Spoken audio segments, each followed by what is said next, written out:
Первый пошел Ахметов банкрот. Холдинг Ахметова ДТЭК находится на грани дефолта, а сам Ахметов на грани банкротства. Международное рейтинговое агентство Fitch Ratings понизило долгосрочный рейтинг дефолта эмитента компании РД ДТЭК Энерго с C до RD. Приоритетный необеспеченный рейтинг еврооблигаций украинской компании понижен до C с рейтингом восстановления RR5. Об этом сказано в пресс-релизе агентства. В агентстве связали понижение рейтинга с предупреждением ДТЭК Энерго о невыплате процентов по банковским кредитам и еврооблигациям, срок которых истекал 31 марта, 1 апреля, и предложением о реструктуризации долга. Отметим, что в 2019 году Ахметов и его корпорация ДТЭК сумели заработать более 20 миллиардов гривен, в 2018 году более 23 миллиардов, в 2017 году 30 миллиардов. Это связано с тем, что во времена правления олигарха Порошенко Ахметов сумел провернуть крупнейшую аферу века Роттердам Плюс. Как только новым президентом Украины стал Владимир Зеленский, у Ахметова начались страшные проблемы. Спустя всего год правления Владимира Зеленского Ахметов находится на грани банкротства. Очень плохо обстоят дела и у Петра Порошенко, он был вынужден переписать весь свой бизнес на сына. Его корпорация Рошен показывает колоссальные убытки из-за того, что на рынке началась здоровая конкуренция. Вместе с тем Петру Порошенко перекрыли все его коррупционные схемы.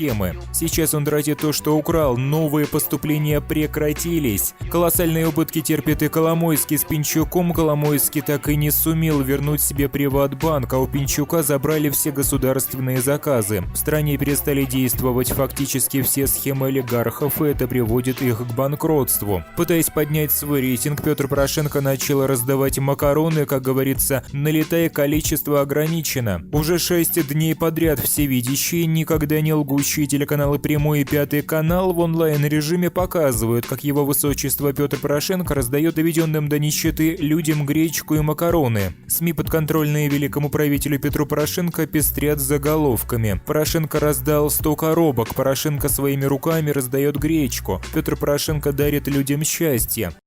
На самом деле совсем не смешно. Петр Порошенко и члены его банды обещали на Майдане ЕС и зарплаты 2000 евро уже через год. Порошенко обещал побороть коррупцию, а вместо этого страна стала самой коррумпированной в Европе. Лично он вывел из Украины более 8 миллиардов долларов. Спустя 6 лет после правления Порошенко вместо Европы нищим людям раздают гречку и макароны. Тем людям, которые верили Порошенко, коробку гречки и пачку печенья, вот вам и вся Европа от Гетмана. Чтобы получить пачку гречки и пачку печенья, обратитесь в офис Европейской солидарности в своем городе. Обращаем ваше внимание, количество гречки ограничено. На всю страну великий Гетман выделил 5000 пачек. Поспешите. Обязательно поделись со своими друзьями, страна обязана знать правду.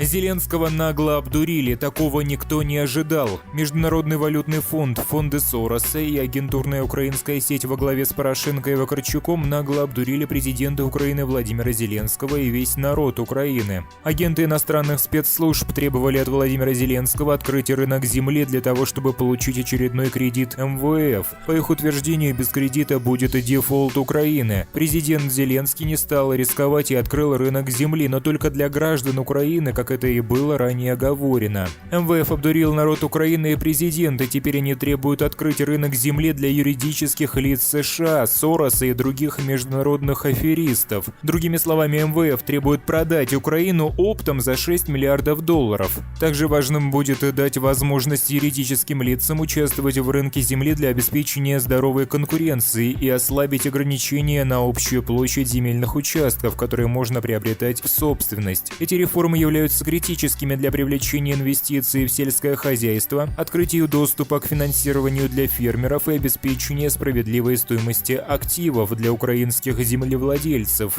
Отмечается, что президент Украины в ярости от такого наглого поступка. Даже от африканских племен МВФ не требовал продать страну, в Украине же они разошлись на полную катушку. Прямым текстом требуется продать Украину за 6 миллиардов долларов. Наши источники говорят, что президент Украины на грани такого наглого этого обмана он просто не ожидал. 2 недели назад были достигнуты договоренности между правительством и представителями МВФ, что Украина должна принять 2 законопроекта, а фонд откроет новую кредитную линию. После проголосованного закона о рынке земли стали поступать и дополнительные требования от МВФ об обязательном сотрудничестве со Всемирным банком, который якобы поможет Украине разработать стратегию эффективного внедрения рынка земли. По факту предлагается за жалкие копейки продать миллионы гектаров украинской земли. Помимо того, что Украина окончательно потеряет свой суверенитет и независимость, это грозит убить все отрасли экономики Украины в угоду 2-3 фондам и компаниям США. Не можем не упомянуть еще одно достаточно интересное событие в Украине. Уже 6 дней подряд всевидящие, никогда не лгущие телеканалы «Прямой» и «Пятый канал» в онлайн-режиме показывают, как его высочество Петр Порошенко раздает доведенным до нищеты людям гречку и макароны. СМИ, подконтрольные великому правителю Петру Порошенко, пестрят заголовками. Порошенко раздал 100 коробок, Порошенко своими руками раздает гречку, Петр Порошенко дарит людям счастье.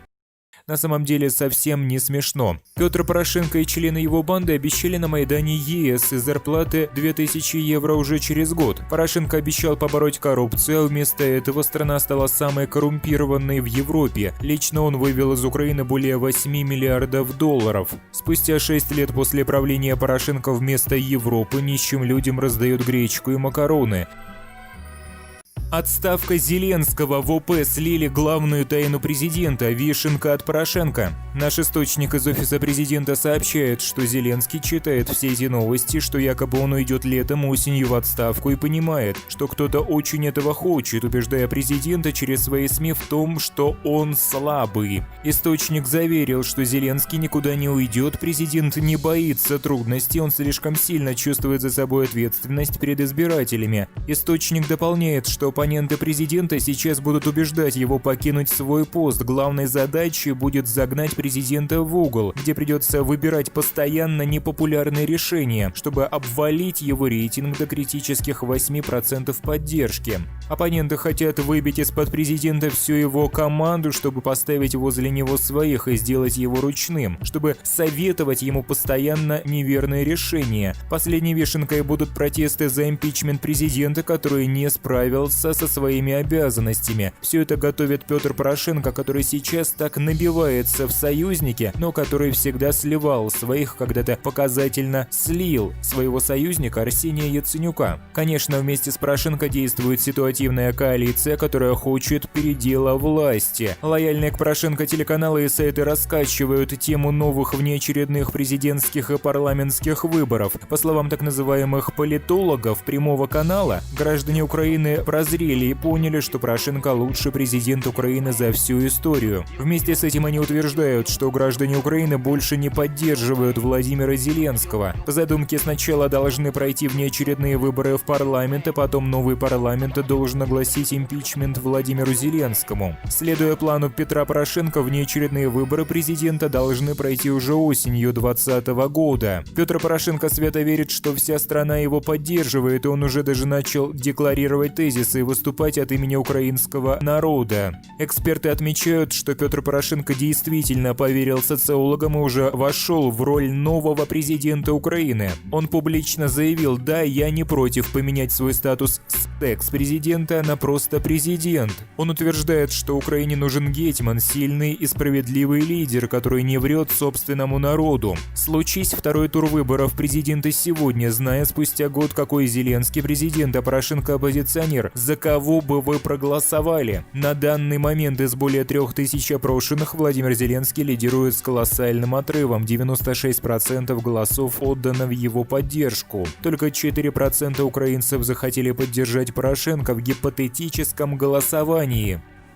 «Пусть сажают», — сказал Зеленский на встрече со слугами народа в ответ на скандал с Ермаком. Первый заместитель главы фракции «Слуга народа» Александр Корниенко рассказал, о чем президент Владимир Зеленский общался с главой его администрации Андреем Ермаком во время встречи с депутатами касательно обнародованных Геолеросом видеозаписей. Об этом он рассказал в понедельник, 6 апреля. Корниенко подчеркнул, что во время встречи Зеленский отказался оправдываться и заявил, что его команда ничем таким не занимается. Очевидно, что никаких неприкосновенных нет, и пусть силовики расследуют, кто виноват в этой ситуации, того пусть и сажают, если есть за что, процитировал он президента. В то же время Ермак в очередной раз напомнил, что к фактам, озвученным на видео, не имеет никакого отношения. Раскрыл некоторые подробности личной истории, не считая, что это необходимо публично раскрывать, отметил Корниенко. Также Корниенко рассказал, что, по словам Ермака, правоохранители не получали особых указаний в связи с опубликованным видео, а 6 сотрудников СБУ, которые совместно вручили повестку Гео Леросу, это эксцесс исполнителя.